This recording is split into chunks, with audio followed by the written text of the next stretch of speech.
নমস্কার বন্ধুরা, আমরা প্রেমেন্দ্র মিত্রের ছোট গল্প পড়ছি। আজকে যে ছোট গল্পটি পড়ব সেটি কিন্তু খুব একটি ছোট নয়, অনেকটাই বড়, অন্তত আমার জন্যে।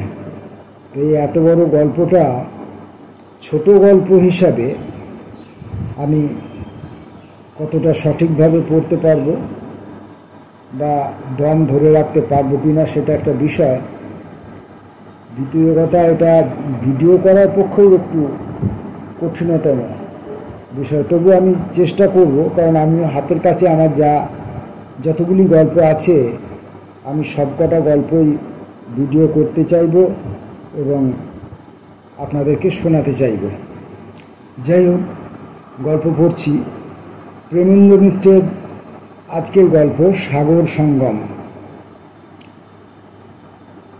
কোনো রকমে পা গুটাইয়া বসিয়া থাকা যায়, কিন্তু ঘাটটা পর্যন্ত সোজা করিবার উপায় নাই।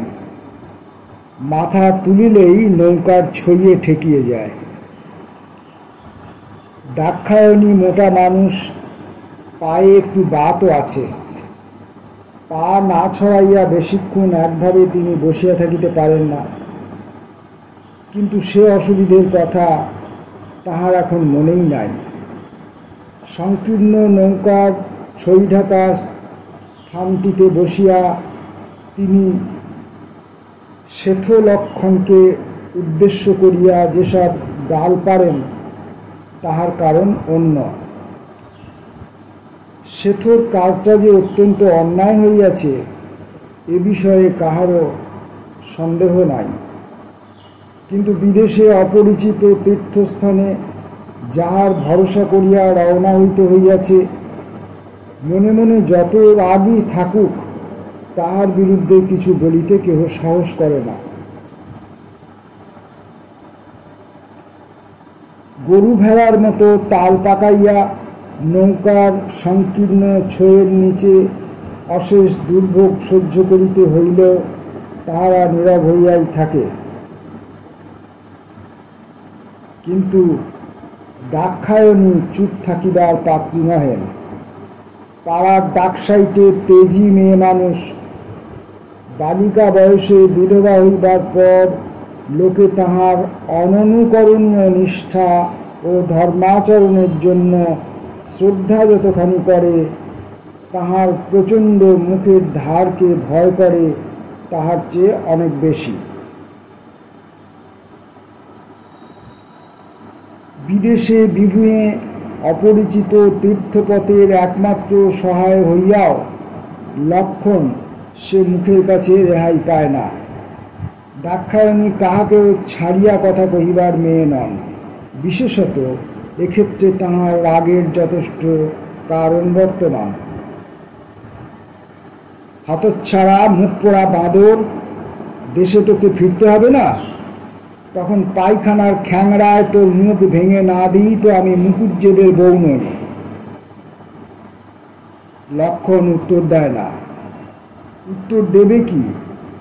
তাহাকে এই কদিন দেখিতেই পাওয়া যায় নাই। হালের মাচানের উপর সভয়ে দাক্ষায়ণীর নাগালের বাহিরে সে দিন কাটায়। দাক্ষায়ণীর সামনে আসিবার সাহস তাহার নাই।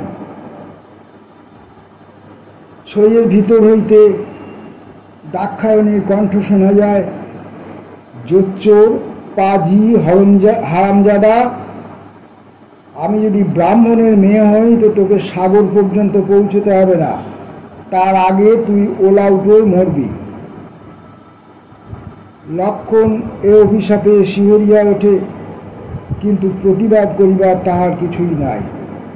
নৌকার অপর ধারে খোলা পাটার উপর বসিয়া যাহারা কলরব করিতেছে তাহাদের সম্পর্কেই দাক্ষায়ণীর এই রাগ। লক্ষণেরও এমন মনে হয় পয়সার লোভে এমন কাজটা না করিলেই হইত, কিন্তু এখন আর উপায় নাই। ছইয়ের ভিতর হইতে আবার কলরব শোনা যায়। বছর আষ্টেকের একটি ছোট ফুটফুটে মেয়ে ছইয়ের অপর প্রান্তে আসিয়া দাঁড়াইয়াছে। তাহাকে লইয়াই গোল। দেখিতে সুশ্রী হইলে কি হইবে, ওইটুকু একরত্তি মেয়ের চালচলন, কথায় বার্তায় অসহ্য পাখামি দেখিলে গা জ্বলিয়া যায়। ছয়ের ভিতরকার মেয়েরা এক বাক্যে প্রতিবাদ করিয়া বলে, মানুষের বসবার জায়গা নেই, এখান দিয়ে যাবি কিলা? ছোট মেয়েটি তার ফুলের মতো কচি মুখটি অপরূপ ভঙ্গিতে বিকৃত করিয়া হাত নাড়িয়া বলে, যাব না কেন লা, তোমাদের তো কেনা জায়গা নয়। অবাক হইয়া গালে হাত দিয়া মেয়েরা বলে, ও মা, যাব কোথায় মা? এক ফোঁটা মেয়ের কথার ঢং দেখেছ? একজন বলে, হবে না, কি রক্তে জন্ম। মেয়েটা ছোট মুখখানি বাঁকাইয়া বলে, মুখ নাড়তে আর হবে না, ভালোই ভালোই পথ দাও তো বলছি, নইলে গায়ের উপর দিয়ে যাব। দাক্ষায়ণী এতক্ষণ কথা বলেন নাই, এবার অগ্নিমূর্তি হইয়া চোখ রাঙাইয়া বলেন, তবে রে ইল্লুতে মেয়ে, যত বড় মুখ নয় তত বড় কথা, যা না দেখি গায়ের উপর দিয়ে, গলা টিপে পুঁতে ফেলবো না। কিন্তু দাক্ষায়ণীর চোখ রাঙানিতে ভয় পাইবার মেয়ে সে নয়। চোখ ঘুরাইয়া ঠোঁট বাঁকাইয়া বলে, ইস, তেমনি সবাই ফেলে। ওদিক হইতে একটি স্ত্রীলোক ডাকিয়া বলে, ওদের সঙ্গে আবার লাগতে গেলি কেন লা বাতাসি? বাতাসি চোখের নিমেষে একবার কাঁদিয়া ভাসিয়া দিয়া বলে, দেখো না মা, লক্ষণ দাদার কাছে যেতে চাইলাম, তা মাগি গলা টিপে দিলে। ছইয়ের তলায় স্ত্রীলোকের দল বিস্ময়ে স্তম্ভিত হইয়া যায়। ও মা, কি ঘেন্না! তোর গলা টিপলে কেলা ছুরি? আবার বলে কিনা মাগি। বাতাসি ফুঁপাতে ফুঁপাতে অসংযোগে বলে, না, বলবে না, গলা টিপে দিলে চুপ করে থাকবে। হ্যাঁ গা, ওই কচি মেয়ের গলা টেপা কিসের জন্য? বলিয়া যে স্ত্রীলোকের উঠিয়া আসে, শীর্ণ অসুস্থ কুৎসিত মুখে, কোটর প্রবিষ্ট দুই চোখে, দেহের সমস্ত ভঙ্গিতে তার জীবনের কদর্য ইতিহাস অতি স্পষ্টভাবেই লেখা, দেখিলে চিনিতে বিলম্ব হয় না। কাছে আসিয়া বাতাসিকে কোলের কাছে টানিয়া নিয়ে আসে, বলে, কে গলা টিপলে কে শুনি? বাতাসি অম্লান বদনে দাক্ষায়ণীর দিকে দেখাইয়া দিয়া বলে, ওই ধুমসি মাগিটা। দাক্ষায়ণীর মুখে পর্যন্ত এই নির্লজ্জ মিথ্যা অভিযোগে খানিকক্ষণ কথা সরে না। তারপর নিজেকে অনেক কষ্টে সামলাইয়া লইয়া তিনি কটুকণ্ঠে বলেন, আমি গলা টিপলে আজ যে মোড়ে সজ্ঞে যেতিস ছুরি, সে ভাগ্যি তোর হবে? ঝগড়াটা ইহার পর আরও কত প্রচণ্ড হইয়া উঠিত বলা যায় না, কিন্তু মাঝিরা ইতিমধ্যে আসিয়া পড়ে মাঝে। বাতাসিও তার মাকে একরকম জোর করিয়াই লইয়া যায়। দূর হইতে পরস্পরের প্রতি বাক্যবান নিক্ষেপ ইহার পর চলিতে থাকে, কিন্তু বিশেষ কিছু কেলেঙ্কারি আর হইতে পারে না। ডায়মন্ড হারবার হইতে নৌকা ছাড়িবার পর এমনইতর গোলযোগ কয়দিন ধরিয়াই চলিতেছে। নৌকা ছাড়িবার পর তাহাদের সঙ্গে বেশ্যার দলকে সহযাত্রী করা হয়েছে জানিতে পারা অবধি দাক্ষায়ণী নৌকায় আর জলগ্রহণ করে না। এখন আর উপায় নাই, নহিলে তিনি বোধহয় নৌকায় ত্যাগ করিয়া যাইতেন। এই কয়দিনের ভিতর মাত্র 2 বার চরে নৌকা লাগানো হইলে তিনি ভালো করিয়া স্নান করিয়া সামান্য একটু আহার করিয়াছেন। অধিকাংশ সময়ই তাহার নৌকায় নিরঙ্গ উপবাসে কাটিয়াছে। অন্যান্য ভদ্র যাত্রীরা সকলেই স্ত্রীলোক এবং তাহাদের অধিকাংশই তাহার মতো বিধবা। তাহারা তাহার মতো অতখানি আত্মসংযম কিন্তু করিতে পারে নাই।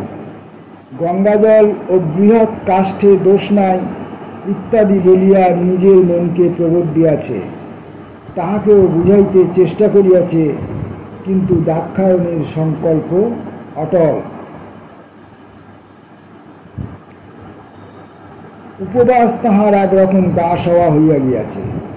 বিশেষ কিছু কাবু তিনি তাহাতে হইয়াছেন এমন মনে হয় না। কষ্ট যেটুকু হইয়াছে সেথ লক্ষণকে গালাগালি দিয়া সেইটুকু একরকম লাঘব করিয়া লইয়াছেন। আজ কিন্তু এতদিন বাদে তাকে যেন ক্লান্ত দেখায়। ছোট ওই এক ফোঁটা মেয়ের হাতে অপমানটা তাহার বেশি বাজিয়াছে মনে হয়। আর সকলে উত্তেজিত হইয়া ওই কচি মেয়ের শয়তানি বুদ্ধি, তাহার কলঙ্কিত ভবিষ্যৎ ইত্যাদি অনেক কথা লইয়াই আলোচনা করেন। আতুরের গন্ধ গা থেকে যায়নি মেয়েটের কথা শুনলে গা। কচি দাঁতে এত বিষ, বড় হলে ও কত সংসারে আগুন দেবে কে জানে মা। ওই এক রত্তি আমাদের নাতনির বয়সী মেয়ে দিনকে একেবারে রাত করে দিলে গা। কে জানে মা, মা গঙ্গার কি মহিমে, নইলে এত পাপও তিনি সন। কিন্তু দাক্ষায়ণী এ সমস্ত আলোচনায় যোগ দেন না। এমনকি শ্বেত লক্ষণকে গালাগাল দিতেও আজ তিনি ভুলিয়া যান। 2 দিন পরের কথা, শতমুখী পিছনে ফেলিয়া নৌকা ধবলাটের কাছাকাছি আসিয়া নোঙর করিয়াছে। কুয়াশাচ্ছন্ন তিমির লিপ্ত রাত্রে তীরতটে কিছু দেখা যায় না, শুধু নৌকার গায়ে গাঙের স্রোতের মৃদু আঘাতের শব্দ শোনা যায়। আকাশ ও জল অন্ধকারে একাকার হইয়া গিয়াছে। তাহারই মাঝে শুধু দূরে দূরে সাগরমুখী চলমান কয়েকটি নৌকার ক্ষীণ আলো দেখিয়া গাঙের সীমা নির্ণয় করা চলে। সংকীর্ণ জায়গায় আর সকলের মতো আড়ষ্ট হইয়া ঘুমাইতে দাক্ষায়ণী পারে না। একাকী জাগিয়া তিনি ছয়ের ছিদ্রপথে গাঙের কালো জলের দিকে চাহিয়াছিলেন। হঠাৎ তাহার মনে হইল জলের শব্দ যেন ক্রমশ প্রবল হইয়া উঠিতেছে। সন্ধ্যায় নোঙর ফেলিবার সময় মাঝিদের কথাবার্তা তাহার কিছু কানে গিয়াছিল। তাহাদের কথাতেই শুনিয়াছিলেন এখানকার জোয়ার বড় প্রবল, কখন নৌকা না সামলাইতে পারিলে বিপদের সম্ভাবনা। সহসা তিনি ভীত হইয়া উঠিলেন। এই জোয়ার নয় তো, কিন্তু মাঝিরা সবাই তো ঘুমাইতেছে, যদি কোনো বিপদ ঘটে। জলের শব্দ ক্রমশ আরও বাড়িয়া উঠিতেছিল। মাঝিদের ডাকা উচিত কিনা ভাবিতেছেন, এমন সময় ভীষণ শব্দ করিয়া ছোট নৌকাটি উন্মত্তভাবে দুলিয়া উঠিল। জোয়ারের টানে বেহাল হইয়া প্রকাণ্ড এক মহাজনী ভর ছোট নৌকাটির উপর আসিয়া পড়িয়াছে। পলকের মধ্যে ভীত সদ্য সুপ্তোত্থিত মাঝি ও যাত্রীদের চিৎকারে নৌকার তক্তাগুলির প্রকাণ্ড বিদারণ শব্দে অন্ধকার নদীবক্ষ মুখর হইয়া উঠিল। কোথা দিয়া সেই নিদারুণ মুহূর্তে কি যে হইয়া গেল, দাক্ষায়ণী কিছুক্ষণের জন্য এক প্রকার জ্ঞান হারাইয়া কিছুই বুঝিতে পারিলেন না। খানিক বাদে জ্ঞান ফিরিয়া আসিলে দেখিতে পাইলেন নদীর হিমশীতল জলে তিনি কেমন করিয়া ভাসিতেছেন। সামনে অস্পষ্টভাবে দেখিতে পাওয়া যাইতেছিল দৈত্যের মতো বৃহদাকার ভরের কালো ছায়ামূর্তির সঙ্গে তাহাদের নিষ্পেষিত নৌকাটি যেন জড়াইয়া গিয়াছে।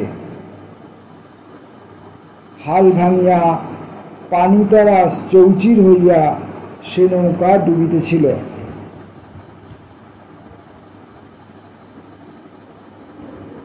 ছেলেবেলার সাঁতারের অভ্যাস ছিল। দাক্ষায়ণী দেখিলেন এখনো ভাসিয়া থাকিতে তাহার কষ্ট হয় না। ভরের মাঝিমাল্লারা এই বিপদে ছুটাছুটি করিয়া হল্লা করিতেছিল।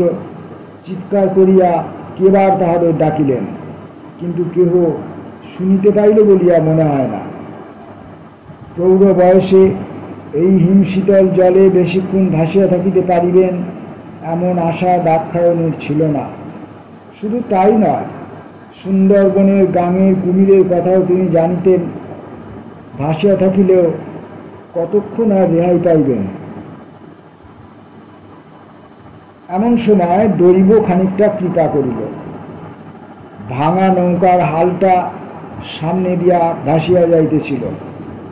অন্ধকারে প্রথমটা তার কালো মূর্তি দেখিয়া দাক্ষায়ণী ভরে চিৎকার করিয়া উঠিলেন, কিন্তু পর মুহূর্তে বুঝিতে পারিলেন সেটা কাঠ। সবলে সেটিকে তিনি আঁকড়াইয়া ধরিলেন। কিন্তু এটা কি? পুঁটলির মতো কি একটা জিনিস তাহার হাতে ঠেকিতেই তিনি শিহরিয়া উঠিলেন। পুঁটুলি হইতে অস্ফুট একটা ভীত শব্দ যেন বাহির হইল। মুখটা একটু কাছে লইয়া ভালো করিয়া নজর করিয়া চাহিতেই সব পরিষ্কার হইয়া গেল। ভীত কাতর দুটি চক্ষু মেলিয়া বেশ্যাদের সেই মেয়েটা প্রাণপণে হালের একদিক আঁকড়াইয়া ধরিয়া আছে। এই নিদারুণ মুহূর্তেও তাহাকে স্পর্শ করিয়া ঘৃণায় দাক্ষায়ণীর শরীর কণ্টকিত হইয়া উঠিল। ঘরের উপরকার মাঝিরা তখন কয়েকটা মশাল জ্বালিয়া বোধহয় নিমজ্জমান যাত্রীদের অনুসন্ধান করিতেছেন। তাহার অস্পষ্ট আলোয় সেই অসহায় মেয়েটার মুখ দেখিয়াও বিন্দুমাত্র অনুকম্পা তার হইল না। বিষাক্ত সরীসৃপ শিশুর মতো এ একদিন বড় হইয়া সংসারকে পাপের বিষে জর্জর করিয়া তুলিবে, এমনি একটা অস্পষ্ট চিন্তায় তাহার মন বিজাতীয় ক্রোধে জ্বলিয়া উঠিল। তাহার অসহায় কান্না, দুর্বল দুটি হাতে প্রাণপণে হালটিকে জড়াইয়া থাকিবার চেষ্টা, এ সমস্ত কিছুমাত্র গ্রাহ্য না করিয়া সবলে তিনি তাহাকে জলে ঠেলিয়া দিলেন। মেয়েটা মাগো বলিয়া আর্তনাদ করিয়া উঠিল। খানিকটা ডুবিয়া জল খাইল। নাকাল হইয়া ক্ষীণ দুটি বাহু তুলিয়া তাহার হাতটা ধরিবার একবার নিষ্ফল চেষ্টা করিল। তারপর আবার ডুবিল। মশালের আলোয় ঈষৎ রক্তাভ নদীর জলে তার শেষ চিৎকারের মাঝখানে যেন সহসা নিস্তব্ধতার জবনিকা টানিয়া দিয়াছে। কিন্তু মেয়েটার সেই শেষ অর্ধস্ফুট চিৎকারে মনে কি যেন সব ওলটপালট হইয়া গেল। ডুবিবার আগে তাহার সে ভীত সকাতর মুখের মিনতি ভুলিবার নয়।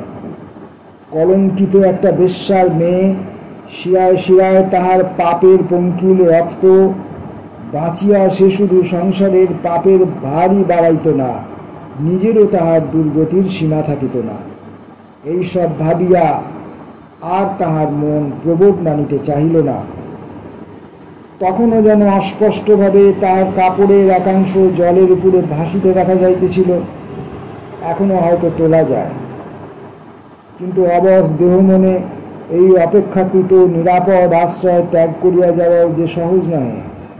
দারুণ দ্বিধাদ্বন্দ্বের দোলায় দাক্ষায়ণী উন্মত্তের মতো হইয়া উঠিলেন। হঠাৎ অনতি দূরে মেয়েটার মাথাটা ভাসিয়া উঠিল। দাক্ষায়ণী ঝাঁপ দিয়া পড়িলেন, কিন্তু জলের ভিতর হাতড়াইয়া কিছু খুঁজিয়া পাইলেন না। এই কয়দিনের উপবাসে দুর্বল বাতগ্রস্ত অঙ্গ প্রত্যঙ্গ এতক্ষণ শীতল জলে থাকার দরুন ক্রমশ অবশ হইয়া আসিতেছে বুঝিতে পারিতেছিলেন। তবু আর একবার শেষ চেষ্টা করিয়া তিনি চারিদিক খুঁজিয়া দেখিলেন। হাতের মুঠায় কি যেন একটা ধরিয়াছেনও মনে হইল, কিন্তু তাহার সমস্ত শক্তি ততক্ষণে নিঃশেষ হইয়া গিয়াছে। নাগালের অত্যন্ত কাছে কালো হালের কাঠটাও তখন ভাসিতেছিল। দাক্ষায়ণী হাত বাড়াইয়া সেটি ধরিবার চেষ্টা করিলেন, হাত তাহার উঠিল না। মুঠায় যাহা ধরিয়াছিলেন সেইটাই তাহার আড়ষ্ট হাতে জড়াইয়া রহিল। কিন্তু অপঘাতে মৃত্যু দাক্ষায়ণীর কপালে নাই। জ্ঞান হইবার সঙ্গে সঙ্গে তিনি শুনিতে পান নিকটে কাহারা বলিতেছে, তাইতেই না বলে মায়ের প্রাণ। দুর্বল দেহে অবসন্ন মনে কথাটার কোনো তাৎপর্য তিনি বুঝিতে পারেন না, বুঝিবার উৎসাহ তাহার থাকে না। সারা দেহে অসীম ক্লান্তি অনুভব করিয়া দাক্ষায়ণী আবার ঝিমাইয়া পড়েন। কিন্তু সকালবেলা তিনি প্রায় সম্পূর্ণ সুস্থ হইয়া ওঠেন। সামান্য যেটুকু দুর্বলতা থাকে তাহা এমন কিছু মারাত্মক নহে।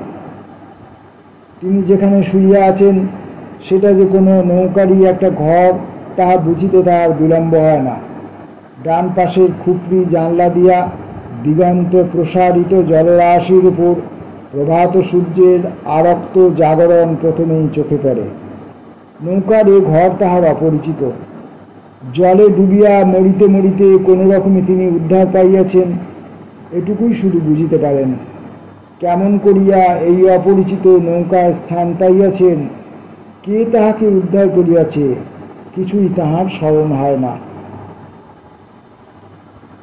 অপরিচিত এক বৃদ্ধ মাঝি আসিয়া একগাল হাসিয়া বলে, মা গঙ্গার খুব কৃপা বলতে হবে মা ঠাকুর, নিতে নিতে ফিরিয়ে দিয়েছেন। আর একটু দেরি হলে দুজনের কাউকেই তুলতে পারা যেত নি। দেখিতে দেখিতে আরো কয়েকজন মাঝি মাল্লা দরজার কাছে আসিয়া ভিড় করিয়া দাঁড়ায়। একজন বলে, মেয়েটা যা জল খেয়েছিল বাঁচবে বলে আর আশা ছিল না, মা ঠাকুরের খুব পুণ্যি ছিল ভাই। বৃদ্ধ মাঝি বলে, যা জম্পেশ করে তেনার কাপড়টা ধরেছিলেন মা ঠাকুর, আমি তো প্রথমে ছাড়াতেই নাড়লুম। আর একজন বলে, তা জম্পেশ করে ধরবেনি, মায়ের প্রাণ তো বটে। কে একজন ইতিমধ্যে মেয়েটাকে কোলে করে তুলিয়া আনিয়া একেবারে দাক্ষায়ণীর কোলের কাছে বসাইয়া দিয়া বলে, নেন মা ঠাকুর, মেয়েকে আপনার একদম চাঙ্গা করে দিয়েছি। দাক্ষায়ণী এতক্ষণ নির্বাক হইয়া ইহাদের কথাবার্তা শুনিতেছিলেন। এইবার কিন্তু বিস্ময়ের তাহার সীমা থাকে না। বেশ্যাদের সেই মেয়েটাকেই তাহার কন্যা ভাবিয়া ইহারা তাহার কোলের কাছে বসাইয়া দিয়াছে। মেয়েটা সভয়ে মাথা নিচু করিয়া বসিয়া থাকে। দাক্ষায়ণী শশব ব্যস্তে উঠিয়া বসিয়া মাঝিদের এই ভ্রান্ত ধারণা দূর করিবার জন্য বলেন, ও তো আমার মেয়ে নয়। মাঝিরা সবাই হাসিয়া ওঠে। বুড়া মাঝিরা হাসিয়া বলে, ঠিক বলেছেন মা ঠাকুর, ওটা কুড়নি মেয়ে। গঙ্গার জলে ওটাকে আমরা কুড়িয়ে পেয়েছি। কি বলিস খুকি? খুকি মাথা নোয়াইয়া একেবারে বিছানার সঙ্গে যেন মিশাইয়া যাইতে চায়। দাক্ষায়ণী মাঝিদের কথার ধরনে সহসা ভীত হইয়া ওঠেন। তাড়াতাড়ি উদ্বিগ্ন কণ্ঠে বলেন, ও যে সত্যি আমার মেয়ে নয়। কিন্তু কে সে কথা শুনিতেছে? তাহার মুখের ভাবই বা কে লক্ষ্য করে? বাতাসি তখন বিছানায় মুখ গুঁজিয়া ফুপাইয়া কাঁদিতে শুরু করিয়াছে। বুড়া মাঝি তাহাকে একটা হাত ধরিয়া তুলিয়া লইয়া বলে, আরে এটা কি পাগলি মেয়ে, তামাশা বোঝে না? তুইও বল না কেন তুমি আমার মা নও? দাক্ষায়ণী বিহ্বলভাবে সকলের মুখের দিকে তাকান। ইহাদের এ অদ্ভুত ধারণা কোথা হইতে জন্মিল, কেমন করিয়াই বা এ ধারণা তিনি দূর করিবেন, কিছুই ভাবিয়া ঠিক করিতে পারেন না। বাতাসি কাঁদিতে কাঁদিতে বৃদ্ধ মাঝির হাত ধরিয়া বাহির হইয়া যায়। দাক্ষায়ণী ক্লান্ত মনে আগাগোড়া সমস্ত ব্যাপারটা ভালো করিয়া বুঝিবার চেষ্টায় চোখ বুজিয়া শুইয়া পড়েন। ধবলাট বেশি দূরে নয়। দুপুর নাগাদ মহাজনী ভর হইতে মাঝিরা সেখানে তাহাদের নামাইয়া দেয়। ইহার পর তাহাদের অন্যদিকে যাইতে হইবে, সুতরাং আর বেশি তাহারা তাহাদের লইয়া যাইতে পারিবে না। বৃদ্ধ মাঝি অত্যন্ত বিনীতভাবে বিদায় লইয়া বলে, হুকুম নেই মা ঠাকুর, নইলে আপনাদের গঙ্গাসাগর অবধি পৌঁছে দিতেন। তবে ধাবলাট হয়ে হামেশা গঙ্গাসাগরে নৌকা যাবে মা, তার একটাই চেপে বসবেন। দাক্ষায়ণী অত্যন্ত বিমূঢ়ভাবে ভরের উপর হইতে নদীর পাড়ে ফেলা তক্তার উপর দিয়া নামিয়া যান। বৃদ্ধা মাঝি ডাকিয়া বলে, মেয়েটার হাতটা ধরে নেন মা ঠাকুরুন, বড় পেছল। যন্ত্রচালিতের মতো দাক্ষায়ণী বাতাসির হাতটা ধরিয়া তীরে ওঠেন। এই কয়েক ঘন্টা সময়ের মধ্যে তাহার মনের ভেতর দিয়া যে ঝড় গিয়াছে তাহাতে বিমূঢ় হওয়া আশ্চর্যও নয়। মাঝিদের কাছে খবর পাইয়াছেন যে নৌকায় তাহাদের নৌকার দু একজন মাল্লা ছাড়া আর কেহই বোধহয় রক্ষা পায় নাই। তাহার একই গ্রাম হইতে যেসব সঙ্গী সাথী আসিয়াছিল তাহারা সবাই নৌকার মাঝে বন্দী হইয়া অতি শোচনীয়ভাবে ডুবিয়া মরিয়াছে। অনেক চেষ্টা করিয়াও তাহাদের দুজনকে ছাড়া আর কাহাকেও তাহারা রক্ষা করিতে পারে নাই। তাহাদের দুজনের যে মা ও মেয়ের সম্বন্ধ, এই ভুল তাহাদের আরও কয়েকবার চেষ্টা করিয়াও ভাঙা সম্ভব হয় নাই। তাহারা তাহাকে ভাঙা হালের উপর হইতে মেয়েকে তুলিবার জন্য জলে ঝাঁপাইয়া পড়িতে দেখিয়াছে, এবং সন্তানের জন্য ছাড়া মানুষ এমন কাজ করিতে পারে এ কথা তাহারা বিশ্বাস করে কেমন করিয়া। বৃদ্ধ মাঝি হাসিয়া বলিয়াছে, নারীর টান বড় টান মা ঠাকুরুন, ও কি আর লুকোবার জো আছে? মহাঝুনি ভরের মাঝিরা পাটা তুলিয়া ধীরে ধীরে আবার নৌকা ছাড়িয়া দেয়। সে নৌকা দূরে অদৃশ্য হওয়ার পরেও অনেকক্ষণ পর্যন্ত দাক্ষায়ণী বিমনা হইয়া বাতাসির হাত ধরিয়া তীরে দাঁড়াইয়া থাকেন। তারপর সহসা সচেতন হইয়া সজোরে মেয়েটার হাত তিনি দূরে ছুঁড়িয়া দেন। তাহার গঙ্গাসাগর যাত্রার পথের সমস্ত দুর্ঘটনার দরুন ক্ষোভ ও রাগ এই মেয়েটার উপর গিয়া পড়ে। তাহার মুখের দিকে চাহিয়া থাকিতে তিনি পারেন না।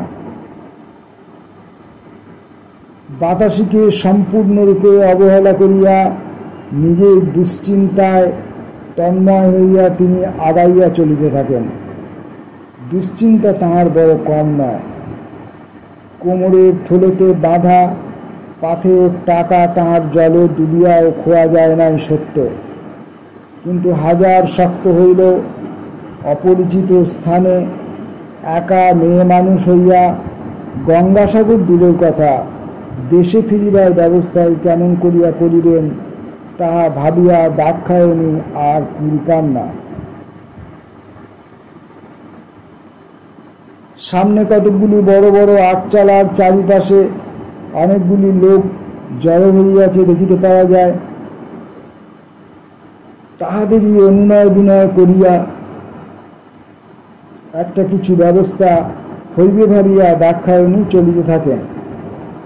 হঠাৎ করিয়া একটা শব্দ শুনিতে পাইয়া তাহাকে দাঁড়াইয়া পড়িতে হয়। মেয়েটা এতক্ষণ বুঝি তাহার পিছু পিছুই আসিতেছিল, মাঝে একটা মাটির ঢিবিতে হোঁচট খাইয়া পড়িয়া গিয়াছে। অত্যন্ত কটু কণ্ঠে তাহাকে ভৎসনা করিতে গিয়া দাক্ষায়ণী সহসা চুপ করিয়া যায়। পরিবার সঙ্গে সঙ্গে ধারালো একটা খোলামকুচিতে লাগিয়া মেয়েটার পা কাটিয়া একেবারে ঝুঁঝিয়া রক্ত বাহির হইতেছে। ইহার পর তাহাকে ধরিয়া তুলিতে হয়। মেয়েটা অশ্রুসিক্ত ভীত মুখটা নিচু করিয়া অতি কষ্টে উঠিয়া দাঁড়ায়। মাত্র 2 দিন আগে সে ডুবিয়া মরিতে মরিতে রক্ষা পাইয়াছে। ছোট মেয়ে, শরীর তাহার এখনো অত্যন্ত দুর্বল।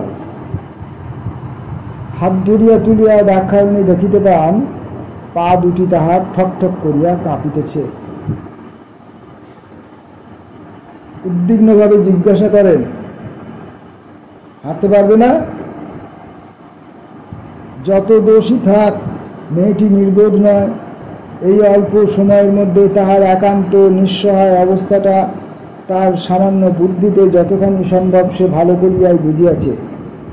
ভদ্রঘরের স্ত্রীলোকদের সহিত তাহার পরিচিত মেয়েদের তফাৎ যে কত, তাহাও সে কিছু জানে। 2 দিন আগে যাহাকে সে অপমান করিয়াছে, আজ তাহারই অনুকম্পা তাহার একমাত্র সম্বল। এইটুকু যত অস্পষ্টভাবেই হোক বুঝিয়া সে তাহাকে বিব্রত করিতে ভয় পায়।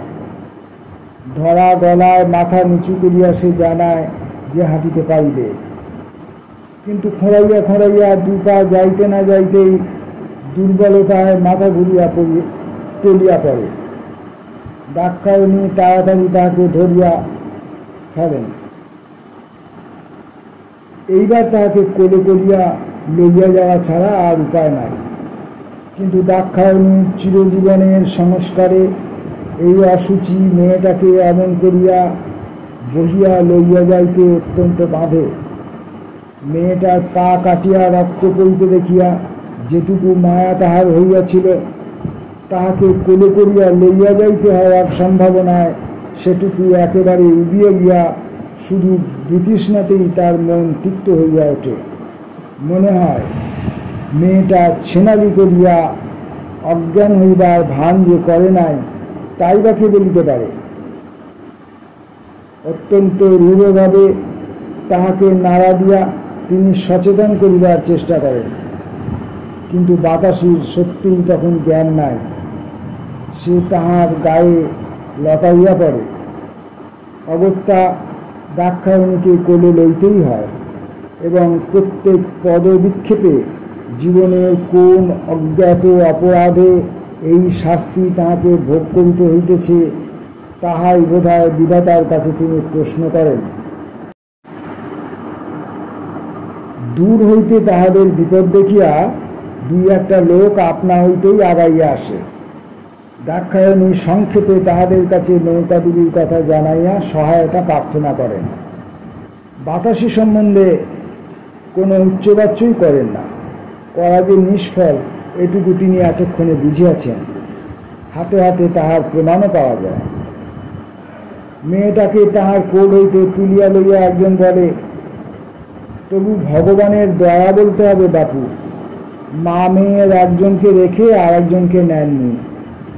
কি সর্বনাশী তাহলে হতো। সে রাত্রের মতো গঞ্জের এক ব্যাপারীর ঘরে তাহাদের আশ্রয় মিলিল। ঠিক হইল পরদিন সাগরগামী কোনো নৌকায় তাহাদের তুলিয়া দেয়া হইবে। পৌষ মাসের শীত, গরম কাপড় যাহা ছিল নৌকার সঙ্গেই সমস্ত ডুবিয়াছে। ব্যাপারীরা দয়া করিয়া একটা পাতিবার কাঁথা ও একটা কম্বল জোগাড় করিয়া দিয়াছে। মায়ে ঝিয়ে কোনো রকমে তাহাতে রাত কাটাইতে পারিবে, ইহাই তাহাদের ধারণা। হোগলায় ছাওয়া নাতিবৃহৎ মাটির ঘর এক কোণে মৃদু একটি কেরোসিনের বাতির শিখায় ভালো করিয়া আলোকিত হয় নাই। তাহারই একধারে জড়সড় হইয়া বসিয়া বাতাসি শীতে কাঁপিতেছিল। দুর্বল শরীরে ঘুম তাহার অনেকক্ষণ হইতে পাইয়াছে, কিন্তু হোঁচট খাইয়া অজ্ঞান হইয়ার পর প্রথম চোখ খুলিয়া দাক্ষায়ণীর মুখের যে চেহারা সে দেখিয়াছে, তাহার পর তাহার সামনে এতটুকু নড়িয়া বসিবার সাহস তাহার নাই। লোলুপ দৃষ্টিতে উষ্ণ কম্বলটার দিকে তাকাইয়া সে তাই সভয়ে চুপ করিয়াই বসিয়াছিল। শীত দাক্ষায়ণীরই করিতেছিল, কিন্তু কম্বল গায়ে দিতে গেলে মেয়েটাকেও ডাকিতে হয়, এবং সমস্ত রাত ওই অপবিত্র মেয়েটার সঙ্গে শুইবার কল্পনায় তাহার মন কিছুতেই সায় দিতে পারিতেছিল না। অবশেষে নিরুপায় হইয়া অত্যন্ত শুষ্ক কণ্ঠে তিনি বাতাসিকে ডাকিয়া বলিলেন, বসে বসে কাঁপবার কি দরকার, এসে শোও না। এ আদেশের ভিতর মমতার লেশমাত্র নেই, এটুকু বাতাসির পক্ষে বোঝা বিশেষ কঠিন নয়।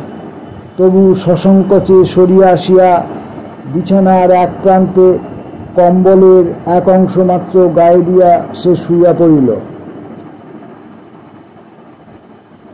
দাক্ষায়ণী তাহার গায়ের উপর কম্বলের অন্য দিকটা ছুঁড়িয়া দিয়া তিক্ত কণ্ঠে বলিলেন, আবার এত ঢং কেন? ও কম্বল আমি ছোঁব না, ভালো করে গায়ে দাও।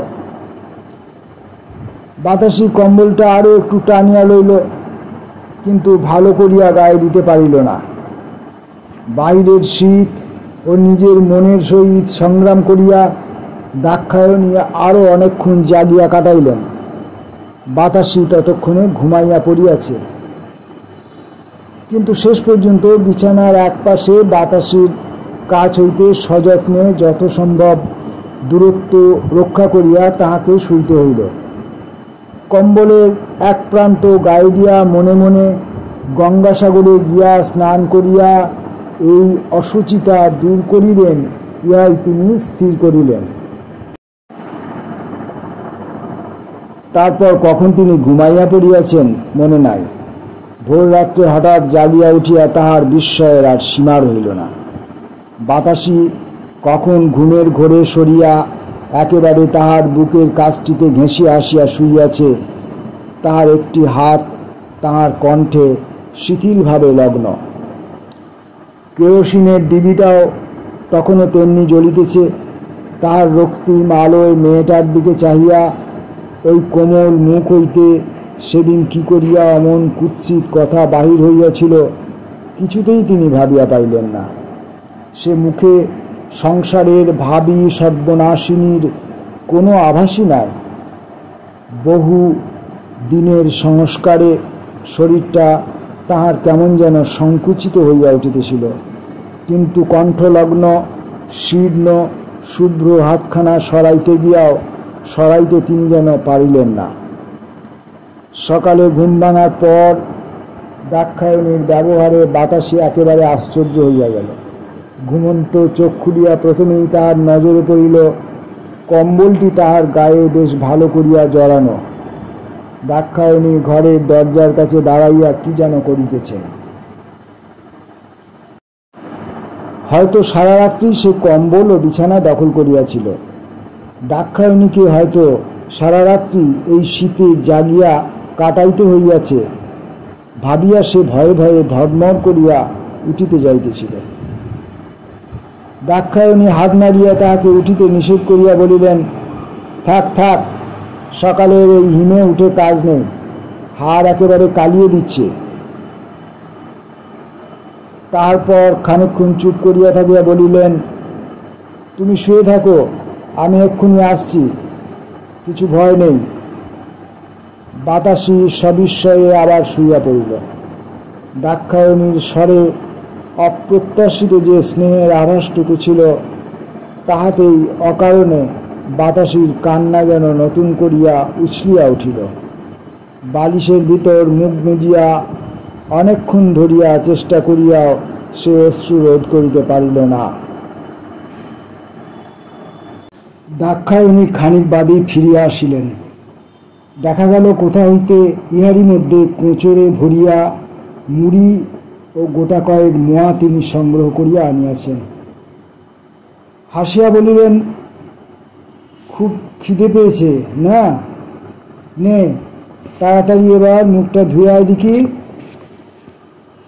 তারপর দরজার কাছে গিয়া সামনের উঁচু পাড় দেয়া পুকুরটা দেখাইয়া বলিলেন, ওই যে সামনে পুকুর,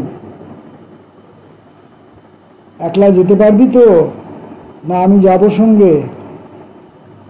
মৃদুস্বরে পারব বলিয়া বাতাসি চলিয়া গেল। দাক্ষায়ণী পিছন হইতে আর একবার সাবধান করিয়া বলিলেন, খুব সাবধানে নামিস, ভারী পেছল কিন্তু। দুপুরবেলা সাগর যাইবার নৌকা পাওয়া গেল। দাক্ষায়ণী ইতিমধ্যে গাঙের জলে ভালো করিয়া স্নান করিয়া মেটে হাঁড়িতে সামান্য ভাত ডাল ফুটাইয়া বাতাসিকে খাওয়াইয়া নিজেও কিছু খাইয়া লইয়াছেন। রান্নার ব্যাপারে বাতাসির সাহায্য তিনি কিছু সংগ্রহ করেন নাই, কিন্তু আগাগোড়া দুইজনের মধ্যে অত্যন্ত সহজে অনেক আলাপ আলোচনা হইয়া গিয়াছে। তাহার ব্যবহারে সাহস পাইয়া বাতাসি মুখ খুলিতে দ্বিধা করে নাই। রান্নার জায়গা হইতে একটু দূরে বসিয়া আগাগোড়া সে নিজে হইতে অনেক কথা কহিয়াছে। ঝাল সে মোটে খাইতে পারে না, যে লঙ্কাগুলো ছোট হয় সেগুলির ঝাল বেশি হয় ইত্যাদি। দাক্ষায়ণী একটু ঠাট্টা করিয়া বলিয়াছেন, যেমন তুই। ইঙ্গিতটা বুঝিতে পারিয়া সলজ্জভাবে হাসিয়া বাতাসি মুখ নিচু করিয়াছে। তারপর একটু দূরে দূরে কলা পাতা করিয়া খাইতে বসিয়াও তাহার কম কথা হয় নাই। দাক্ষায়ণী স্নান করার পর ভিজে কাপড়েই রান্না করিয়া খাইতে বসিয়াছিলেন। বাতাসি জিজ্ঞাসা করিয়াছে, ভিজে কাপড়ে শীত করছে না? দাক্ষায়ণী একটু হাসিয়া বলিয়াছেন, শীত করলে আর কি করছি বল, তুই তো একটা কাপড় দিবি না।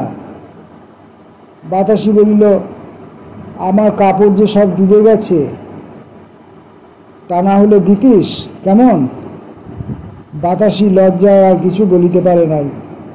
খানিক বাদে কিন্তু তাহার ভালো ডুরে কাপড়টা পরিয়া থাকিলে যে তাহা হারাইত না, ঘরে তাহার যে সত্যকার সিল্কের একটা কাপড় আছে ইত্যাদি অনেক কথাই সে গল্প করিয়াছে। এই গল্পের সম্পর্কে বাতাসির জীবনের আবেষ্টনের কথা বারে বারে স্মরণ হওয়ায় দাক্ষায়ণী একটু অস্বস্তি অনুভব করিয়াছেন সত্য, কিন্তু বাতাসির উপর আগেকার বিরাগ তাহার কখন দূর হইয়া গিয়াছে তিনি জানিতেও পারেন নাই। কিন্তু এত মসৃণভাবে এই দুইটি কক্ষভ্রষ্ট প্রাণীর সম্বন্ধ বেশিক্ষণ গড়িয়া উঠিতে পারে না। দাক্ষায়ণীর ব্যবহারে ভরসা পাইয়া বাতাসির ভয় ও আড়ষ্টতা ক্রমশ দূর হইয়া আসিতেছিল। সাগরে যাইবার নৌকায় উঠিবার সময় হঠাৎ সে মুখ বাঁকাইয়া ঘাড় দোলাইয়া তাহার বয়সের পক্ষে অত্যন্ত বিসদৃশ এক অদ্ভুত ভঙ্গি করিয়া বলিয়া উঠিল, আর নৌকায় উঠতে পারি না বাবা, জল যেন আমার দু চক্ষের বিষ। বলে, আর জলে যাব না সই। কিন্তু ওই পর্যন্ত বলিয়াই দাক্ষায়ণীর মুখের পানে চাহিয়া তাহার মুখের কথা আটকাইয়া গেল। ভয়ে তাহার মুখ শুকাইয়া উঠিল। দেখা গেল দাক্ষায়ণীর মুখ এক মুহূর্তে অত্যন্ত কঠিন হইয়া উঠিয়াছে। বারেক ভ্রু কুঞ্চিত করিয়া হন হন করিয়া তিনি সোজা নৌকার উপর উঠিয়া গেলেন। বাতাসি উঠিতেছে কিনা একবার ফিরিয়াও দেখিলেন না। নিজেকেই তিনি বোধহয় মনে মনে ধিক্কার দিতেছিলেন। কেউটের ছানার আসল রূপ সমস্ত আবরণের তলা হইতে সহসা প্রকাশ হইয়া থাকে, আশ্চর্য হইবার কিছু নাই। আশ্চর্যের বিষয় এই যে তিনি সব জানিয়া শুনিয়া এই মেয়েটির শুধু মুখখানি দেখিয়া খানিকক্ষণ এমন আত্মবিস্মৃত হইয়াছিলেন কেমন করিয়া। দাক্ষায়ণীর সমস্ত শরীর মেয়েটার কদর্য ভঙ্গি স্মরণ করিয়া রিরি করিতেছিল। দেহে ও মনে তাহার কতদিনের কত মানুষের পাপের ক্লেদ যে সঞ্চিত হইয়া আছে কে জানে। আর তিনি খানিকটা আগে ইহারি সঙ্গে কিনা হাসিয়া হাসিয়া কথা কহিয়াছেন। সত্য কথা বলিতে কি, একটু মায়াই তাহার মেয়েটার উপর পড়িতে শুরু করিয়াছিল। তাহার পবিত্র পিতৃ ও শ্বশুরকুল স্মরণ করিয়া দাক্ষায়ণী মনে মনে সকলের কাছে ক্ষমা প্রার্থনা করিলেন। গঙ্গাসাগরে নামিয়াই এই মেয়েটির সঙ্গে সম্পর্ক ছেদনের একটা ব্যবস্থা করিবেন, ইহাও তিনি মনে মনে প্রতিজ্ঞা করিতে ভুলিলেন না। অত্যন্ত হতাশ মনমরাভাবে বাতাসি তাহার দৃষ্টি আকর্ষণের জন্য আশেপাশে ঘুরিয়া ফিরিতেছিল। চোখ দুইটা তাহার জলে ছলছল করিতেছে, কিন্তু দাক্ষায়ণী দেখিয়াও তাহাকে দেখিলেন না। বাতাসি তাহার সামান্য বুদ্ধিতে চেষ্টার ত্রুটি করিল না। বড় মহাজনী নৌকা, মাঝি মাল্লা ও তাহারা দুইজন যাত্রী ছাড়া আর একটিও নাই। গঙ্গাসাগরে দোকান খুলিবার জন্য তাহারা নৌকা বোঝায় মাটির খেলনা, পুতুল ইত্যাদি লইয়া চলিয়াছে।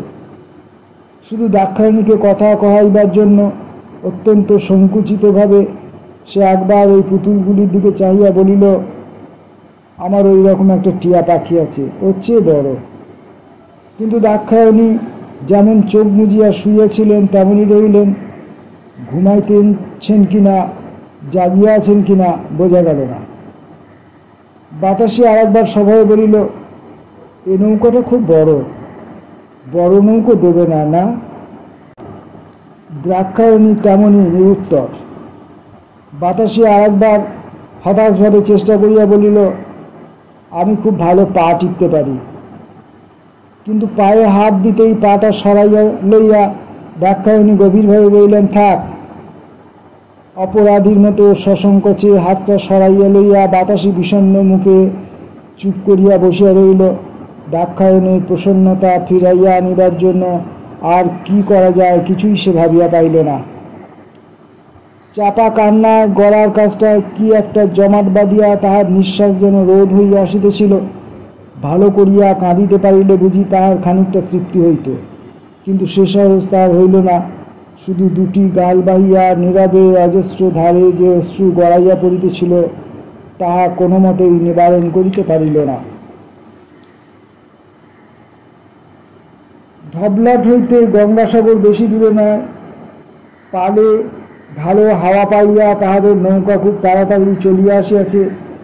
এখন বাগদরিয়ায় সামান্য একটু অংশ পার হইলেই হয়, কিন্তু এত দূর এমন নির্ঝঞ্ঝাটে আসিবার পর এইখানেই এমন বিপদ ছিল তা দ্রাক্ষায়ণী জানিতেন না। নৌকায় উঠিবার পর অনেকক্ষণ তিনি চুপ করিয়া শুইয়াছিলেন। তারপর বাধ্য হইয়াই তাহাকে উঠিয়া মাঝিদের কাছে গঙ্গাসাগরে থাকার ব্যবস্থা ইত্যাদি সম্বন্ধে জিজ্ঞাসাবাদ করিতে হইয়াছে। সঙ্গের সাথী কেহ নাই, একাই তাহাকে সব কিছু করিতে হইবে। নিজে একলা হইলেও যাহাই হোক, সঙ্গে আবার এই মেয়েটা জুটিয়াছে, দ্রাক্ষায়ণের একটু দুর্ভাবনা হওয়া স্বাভাবিক। মেয়েটা এতক্ষণ ধরিয়া বরাবর তার পিছু পিছু ঘুরিতেছে, কিন্তু ইচ্ছা করিয়াই তিনি তাহার দিকে দৃষ্টি দেন নাই। কিছুক্ষণ হইতে নৌকা একটু দুলিতেছিল। আপাতত নৌকার কামরার বাহিরে আসিয়া তাহারই কারণ তিনি মাঝিদের জিজ্ঞাসা করিতে যাইতেছিলেন। হঠাৎ তাহার পায়ের তলা হইতে নৌকাটা যেন মনে হলো সবেগে সরিয়া যাইতেছে। বাতাসি মাগো বলিয়া চিৎকার করিয়া পিছন হইতে তাহাকে জড়াইয়া ধরিল। তাহাকে সামনে টানিয়া বুকের কাছে তুলিয়া ভীত পাংশু মুখে তিনি চিৎকার করিয়া উঠিলেন। তাহার নিশ্চিত ধারণা হইল নৌকা আবার ডুবিতেছে। মাঝিরা আসিয়া ধরিয়া না ফেলিলে আতঙ্কে তিনি যে কি করিয়া ফেলিতেন বলা যায় না। তাহারা একরকম জোর করিয়াই তাহাদের নৌকার কামরায় প্রবেশ করাইয়া দিয়া জানাইল যে ভয় করিবার ইহাতে কিছু নাই, সাগরের ঢেউ লাগিয়া নৌকা খানিকটা এরূপ করিবে। কিন্তু দ্রাক্ষায়ণী আশ্বস্ত হইতে পারিলেন না। মেয়েটাকে বুকে চাপিয়া ধরিয়া শঙ্কিত কণ্ঠে অত্যন্ত অবোধের মতো বলিলেন, আমাদের নয় কোথাও নামিয়ে দাও বাবা, আমরা নয় হেঁটেই যাব। এখানে যে চারিধারে জল ছাড়া নামিবার কোনো স্থান নাই, এবং থাকিলেও সেই জনহীন সাপদ সংকুল জঙ্গলে নামার অর্থ যে নিশ্চিত মৃত্যু, একথা মাঝিরা তাহাকে কিছুতেই বুঝাইয়া উঠিতে পারিল না। প্রত্যেক ঢেউয়ের দোলার সঙ্গে নিতান্ত নির্বোধের মতোই তিনি জেদ করিতে লাগলেন, আমার কাছে যা আছে সব নাও বাবা, আমাদের নামিয়ে দাও। জঙ্গল হোক যা হোক, শক্ত মাটি তো বটে, আমরা যা হোক করে হেঁটে পেরিয়ে যাব। অবশেষে কোনো মতে বুঝাইতে না পারিয়া মাঝিরা বিরক্ত হইয়া তাহাদের কাজে চলিয়া গেল। প্রতি মুহূর্তে মৃত্যু আশঙ্কা করিয়া দ্রাক্ষায়ণী পাংশু মুখে সেই ঘরে কাঠ হইয়া বসিয়া রইলেন। শুধু বাতাসিকে বুক হইতে নামাইবার কথা বুঝি তাহার মনে ছিল না। গঙ্গাসাগরে শেষ পর্যন্ত তাহারা নিরাপদেই পৌঁছাইয়াছেন। যাত্রীদের থাকিবার উপযোগী বালির উপরে হোগলার একটা ঘরও ভাড়া মিলিয়াছে। স্বেচ্ছাসেবক ও পুলিশের ব্যবস্থা ভালো। দ্রাক্ষায়ণীকে কোনো ব্যাপার লইয়া একলা হইলেও বিশেষ বিপদে পড়িতে হইল না। কিন্তু প্রত্যেক দিন শেষ হওয়ার সঙ্গে সঙ্গে দ্রাক্ষায়ণীর দুশ্চিন্তা বাড়িয়াই চলে। বাতাসিকে লইয়া তিনি কি করিবেন ভাবিয়া আর কুল কিনারা পান না। মেয়েটা কয়েকদিনে যেন একেবারে নবজন্ম লাভ করিয়াছে। কে জানে আগেকার জীবনের সঙ্গে সম্বন্ধ তাহার গভীর হয়তো ছিল না। যেরকম সহজে সে সমস্ত বিস্মৃত হইয়া নূতন অবস্থার সঙ্গে নিজেকে মানাইয়া লইয়াছে, তাহাতে সেই কথাই মনে হওয়া স্বাভাবিক। কে বলিবে দাক্ষায়ণীর সঙ্গে চিরদিনের সম্পর্ক তাহার নয়? কখন হইতে সে বাতাসী তাহাকে মা বলিয়া ডাকিতে শুরু করিয়াছে, তাহা দাক্ষায়ণীর স্মরণ হয় না। কিন্তু কেন বলা যায় না, এ ডাক তাহার কোথাও আর বেঁধে না। তাহার আগেই ভোর রাত্রে বাতাসী জাগিয়া উঠিয়া তাহাকে ডাকে, বাহ, এখনো ঘুমুচ্ছ? আজ সেই যে সূর্য উঠবার আগে কি করতে হয় বলেছিলে না? তাহার পর দাক্ষায়ণী সাড়া না পাইয়া আর একবার নাড়া দিয়া বলে, ও মা, শুনছ? দাক্ষায়ণী পাশ ফিরিয়া শুইয়া বলেন, তুই কি পাগল? এখনো সূর্য উঠবার অনেক দেরি, নেশো। তারপর এক সময়ে তার গায়ে হাত দিয়া চমকাইয়া উঠিয়া বলিলেন, ও মা, শিশিরে যে একেবারে ভিজে গেছে কম্বলটা, দেখি গা ভিজেনি তো? না গো না, গা ভিজবে কেন?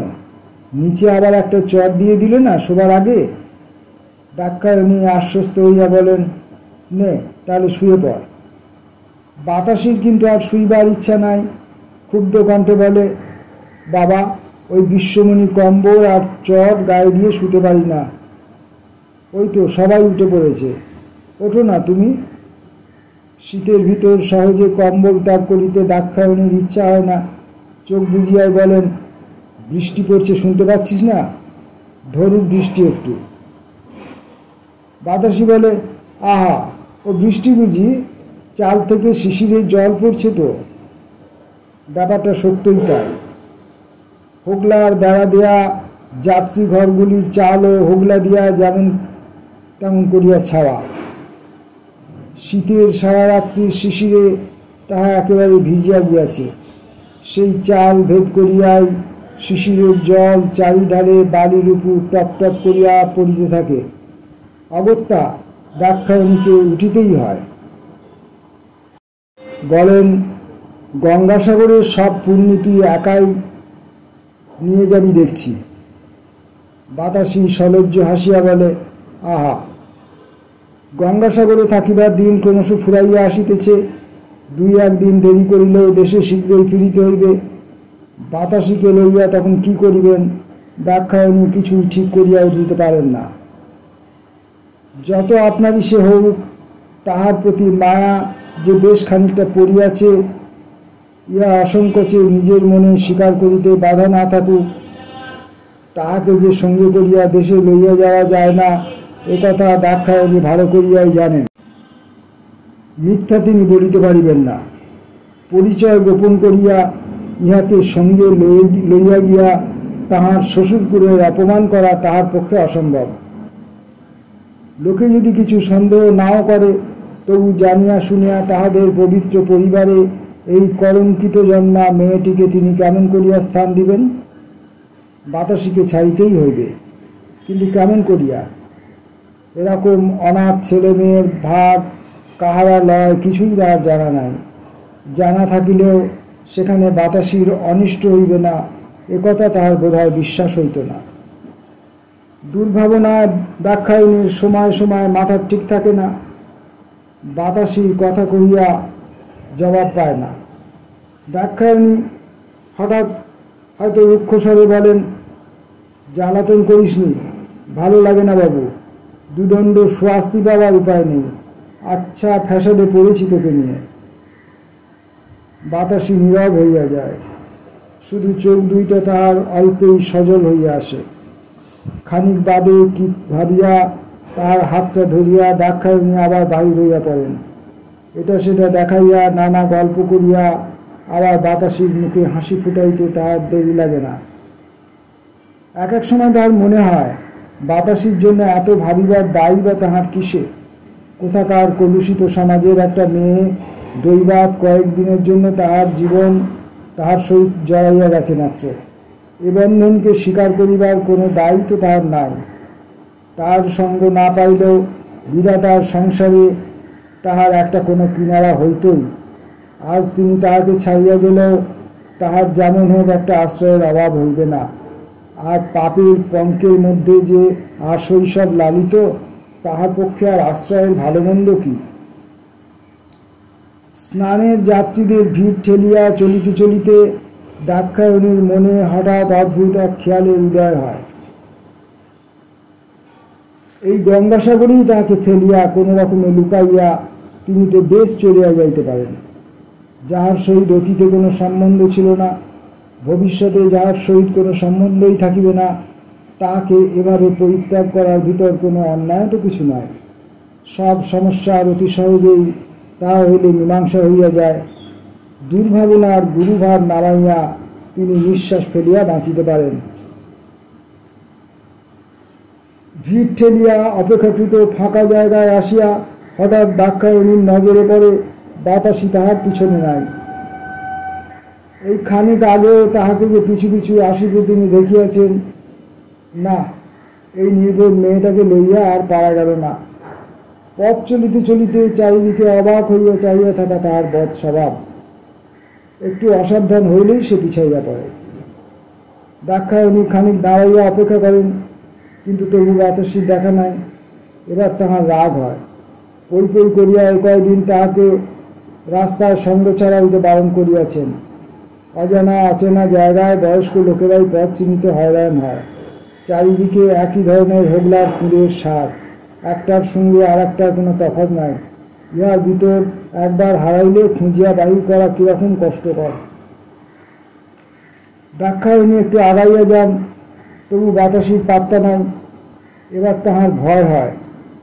হাবা মেয়েটা এই ভিড়ের ভিতর কোন দিক যাইতে কোন দিকে গিয়াছে কে জানে। একলা তো সে পথ চিনিয়া আসিতে পারিবেই না। কাহাকে জিজ্ঞাসাও সে করিবে তারও উপায় নাই। মাঝির নামেই এখানকার বসতির পরিচয়, সে নাম তো সে জানে না। দাক্ষায়ণী চিৎকার করিয়া ডাকিলেন, বাতাসি! সাড়া না পাইয়া তিনি আরও অগ্রসর হইতে থাকেন। স্নান হইতে যাহারা ফিরিতেছে তাহাদের অনেককে জিজ্ঞাসা করিয়াও কোনো সুবিধা হয় না। দাক্ষায়ণী অত্যন্ত উদ্বিগ্ন হইয়া ওঠেন। শেষ পর্যন্ত বাতাসিকে সেদিন পাওয়া যায়। অনেকক্ষণ ঘোরার পর হঠাৎ একটা নজরে পড়ে, একটা দোকানের ধারে কয়েকটা লোক ভিড় করিয়া দাঁড়াইয়া উচ্চস্বরে চেঁচামেচি করিতেছে। ভিড় সরাইয়া মুখ বাড়াইতেই রৌদ্রমানা বাতাসি একেবারে ঝাঁপিয়া আসিয়া তাহাকে জড়াইয়া ধরে। এতক্ষণের উদ্বেগ ও আশঙ্কা এবার দাক্ষায়ণীর রাগে পরিণত হয়। ঠাস করিয়া তাহার গালে একটা চর বসাইয়া তিনি বলেন, বলেছিলুম না আমার হাত ছাড়িয়ে যাসনি, আর যাবি একলা? আশেপাশের লোকেরা তাড়াতাড়ি নিষেধ করিয়া বলে, মেরো না মেরো না, মেয়েটা এতক্ষণ কেঁদে একেবারে সারা হয়েছে। একজন বলে, কিন্তু কি হাবা মেয়ে মা তোমার! অত বড় মেয়ে, তা জিজ্ঞেস করলে কারো পরিচয় বলতে পারে না, শুধু বলে মার সঙ্গে এসেছি। বাতাসি কিন্তু এ চর বিন্দু মাত্র গ্রাহ্য না করিয়া দাক্ষায়ণীর কোলের কাছে মুখ লুকাইয়া একসঙ্গে অশ্রু ও হাসি মাখা মুখে বলে, তুমি এগিয়ে গেলে কেন? একটু নির্জনে আসিয়া দাক্ষায়ণী জিজ্ঞাসা করেন, আচ্ছা, আজ যদি তোকে ফেলে পালিয়ে যেতুম? বাতাসি হাসিয়া বড় বড় চোখ দুইটা তার মুখের কানে পরম নির্ভরতায় তুলিয়া ধরিয়া বলে, ইস! সেদিন রাত্রে বাতাসি আর কিছু খাইতে পারিল না। একটু সর্দির সঙ্গে চোখ দুইটা তাহার লাল হইয়াছে। দাক্ষায়ণী গায়ে হাত দিয়া দেখিলেন একটু উত্তাপ আছে, খাওয়ার জন্য আর পিড়াপিড়ি করিলেন না। রাত্রে হোগলার ছাউনিতে হিম আটকায় না। ভালো করিয়া তাহাকে গরম রাখিবার জন্য দাক্ষায়ণী একটা বাড়তি কম্বল কিনিয়াই আনিলেন, কিন্তু দেখা গেল জ্বর তাহার বাড়িয়াছে। সকালে তাহার অবস্থা দেখিয়া ভয়ে দাক্ষায়ণী একেবারে দিশাহারা হইয়া পড়িলেন। দেহে অসহ্য উত্তাপ, মুখ চোখ ফুলিয়া রাঙা হইয়া উঠিয়াছে। জ্বরের ঘোরে বেহুশ হইয়া বাতাসি তখন ভুল বকিতেছে। স্বেচ্ছাসেবকদের স্থাপিত সেবাশ্রম হইতে একজন প্রতিবেশী দয়া করিয়া একজন ডাক্তার ডাকিয়া দিল। তিনি আসিয়া পরীক্ষা করিয়া যাহা বলিলেন, তাহাতে দাক্ষায়ণীর মুখ একেবারে শুকাইয়া গেল। কঠিন নিউমোনিয়া। বাতাসিকে হাসপাতালে লইয়া যাওয়া ছাড়া উপায় নাই। হাসপাতালের প্রতি দাক্ষায়ণীর আজন্ম অবিশ্বাস। তিনি কিছুতেই রাজি হইতে চাহেন না। ডাক্তার বুঝাইল যে এ রোগের জন্য ঘণ্টায় ঘণ্টায় যেরূপ সতর্ক শুশ্রূষা ও ঔষধ প্রয়োজন তাহা দাক্ষায়ণীর অস্থায়ী আবাসে হওয়া সম্ভব নয়। মেয়েকে বাঁচাইবার ইচ্ছা থাকিলে হাসপাতালে দেওয়াই উচিত। শেষ পর্যন্ত দাক্ষায়ণীকে বাতাসির কথা ভাবিয়াই রাজি হইতে হইল। স্বেচ্ছাসেবকরা আশ্বাস দেওয়া গেল যে ভয়ের কোনো কারণ নাই, থাকিতে না পারিলেও যখন খুশি তিনি যেখানে গিয়া দেখিয়া আসিতে পারিবেন, তাহার মেয়ের শুশ্রূষার ত্রুটি হইবে না। হাসপাতাল পর্যন্ত বাতাসিকে পৌঁছাইয়া আসিয়া দাক্ষায়ণী যখন পথে বাহির হন তখন তার মনে হয় তাহারও দেহ মন যেন অসাড় হইয়া গিয়াছে। আজ স্নানের দিন। অসংখ্য যাত্রী ঠেলাঠেলি করিয়া সাগর সঙ্গম চলিয়াছে। ভিড়ের ভিতর যন্ত্রচালিতের মতো তিনিও সেই দিকে চলেন, কিন্তু মনে হয় এসব কিছুরই যেন তাহার আর প্রয়োজন নাই। সামান্য একটা অপরিচিত মেয়ে কয়েকদিনের পরিচয়ে তাহার সমস্ত জীবনের ধারা যেন বদলাইয়া দিয়াছে। নিষ্ঠা, ধর্ম, পুণ্য কিছুরই যেন আর সে অর্থ নাই। পদে পদে আজ ফিরিয়া বাতাসি আসিতেছে কিনা দেখিবার প্রয়োজন নাই। দণ্ডে দণ্ডে কাহারও অনর্গল প্রশ্নের জবাব দিতে আজ বিব্রত হইতে হয় না। স্নান করিতে গিয়া বেশি ডুব দিয়া ফেলিল কিনা, তাহার হাত ছাড়াইয়া বেশি দূরে গিয়া পড়িল কিনা, সাঁতার কাটিবার নিষ্ফল চেষ্টায় পাশের কাহারও গায়ে জল ছিটাইয়া স্নানের বিঘ্ন ঘটাইল কিনা, এইসব সতর্ক দৃষ্টিতে পাহারা দিবার দায় হইতে তিনি মুক্ত। নির্বিঘ্নে পুণ্য কাজ সারিবার কোনো বাধাই আজ নাই। কিন্তু সেই সঙ্গে তাহার মনে হয় বুঝি পুণ্যের সব আকর্ষণও তাহার চলিয়া গিয়াছে। স্নান করিয়া উঠিবার পর তাহার মন কিন্তু কতকটা শান্ত হয়। মনে হয় মায়া তাহার যত বেশি হোক, বাতাসির জীবনদীপ যদি এমনি করিয়া নিবিয়াই যায়, তাহা হইল দুঃখ করিবার বিশেষ কিছু তাহার নাই। কিছুদিন বাদেই তো তাহাকে যেমন করিয়া হোক ওই হতভাগিনী মেয়েটির সঙ্গে সকল সম্পর্ক ছিন্ন করিতে হইত।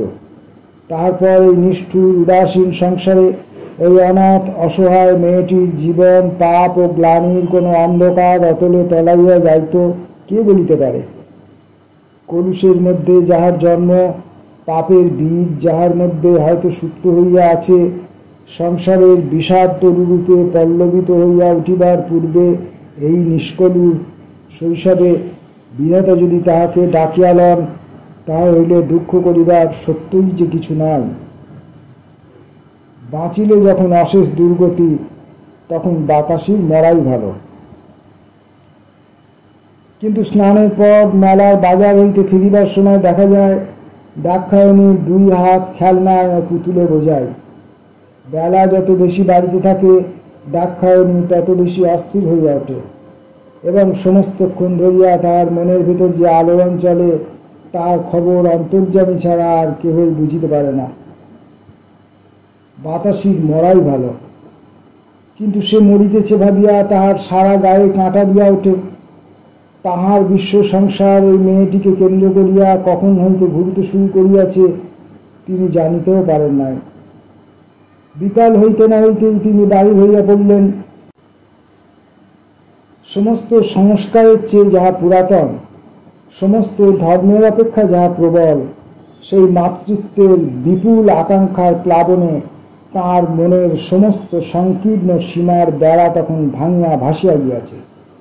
বিধাতার কাছে বারবার আকুলভাবে বাতাসির জীবন ভিক্ষা চাহিয়া তিনি মনে মনে বলিয়াছেন, বাতাসি তাহার বাঁচুক।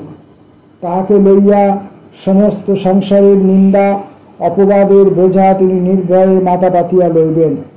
শ্বশুরবাড়িতে স্থান না হয় তিনি তাহাকে লইয়া তাহার বাপের বাড়ি বা যেখানে খুশি চলিয়া যাইবেন, কিন্তু আগে সে বাঁচুক। কিছুক্ষণ আগে বাতাসির মৃত্যুই শ্রেয় ভাবিয়াছিলেন বলিয়া নিজের প্রতি তাহার ঘৃণার আর সীমা থাকে না। পথে যাইতে যাইতে অনেক কথাই তাহার মনে হয়।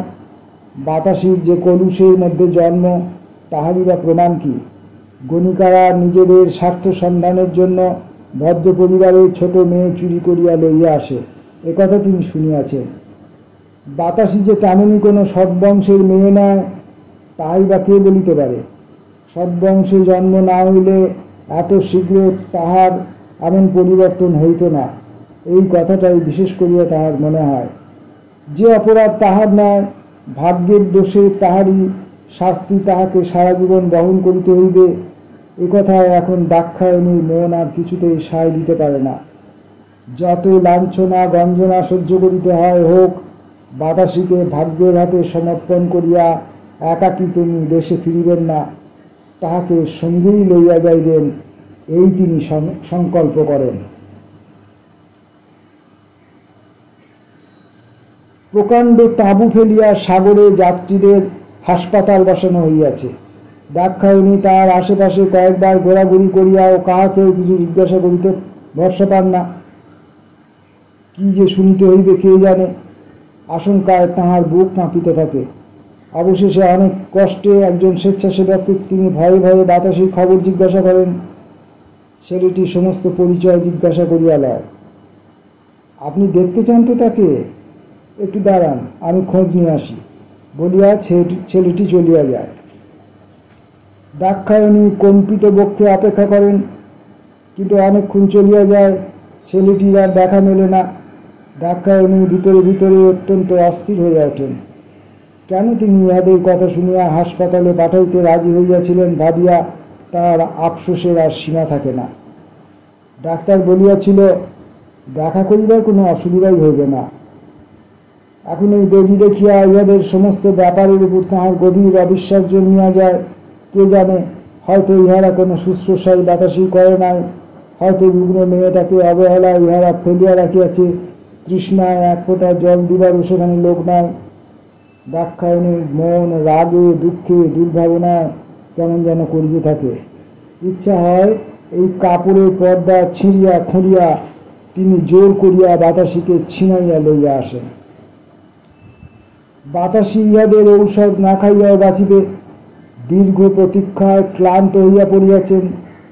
এমন সময় দেখিতে পান ডাক্তারকে সঙ্গে লইয়া সেই ছেলেটি তাহারই দিকে আসিতেছে। নিকটে আসিয়া পৌঁছিবার আগেই তাহাদের মুখ দেখিয়া তাহার আর কিছুই বুঝিতে বাকি থাকে না। কাঠ হইয়া তিনি কোনো মতে দাঁড়াইয়া থাকেন। পাথরের মতো নিস্পন্দ সে মুখ দেখিয়া তাহার বেদনার আর কোনো পরিমাণই করা যায় না। ডাক্তার আমতা আমতা করিয়া যাহা বলে তার সব কথা তাহার কানে যায় না, প্রয়োজনও নাই। ডাক্তারের কথা শেষ হইবার পূর্বেই তিনি পিছন ফিরিয়া চলিয়া যাইবার উপক্রম করেন। বাতাসিকে শেষ দেখা দেখিতে পর্যন্ত তিনি চাহেন না। ডাক্তার তাহার সঙ্গে একটু আগাইয়া আসিয়া অত্যন্ত সংকুচিতভাবে বলে, আর একটু দরকার আছে আপনাকে, আপনার মেয়ের দাহ আমরাই করব, একটু পরিচয় তাই দিয়ে যেতে হবে। দাক্ষায়ণী ফিরিয়া শুষ্ক কণ্ঠে জিজ্ঞাসা করেন, পরিচয়? হ্যাঁ, এই বয়স, বাপের নাম, এইসব। দাক্ষায়ণী খানিক চুপ করিয়া থাকেন। তারপর সুপবিত্র মুকুজ্জে পরিবারের বড় বউ জীবনের সমস্ত সংস্কার ও শিক্ষা ভুলিয়া যাহা করিয়া বসেন, তাহাতে তাহার শ্বশুরকুলের চতুর্দশ পুরুষ সুদূর স্বর্গের সুখাবাসে শিহরিয়া ওঠেন কিনা জানি না, কিন্তু সবার অলক্ষ্যে জীবন দেবতার মুখ বুঝি প্রসন্ন হইয়া ওঠে। বলেন, সব তো মুখে বলতে নেই, দিন লিখে দিচ্ছি।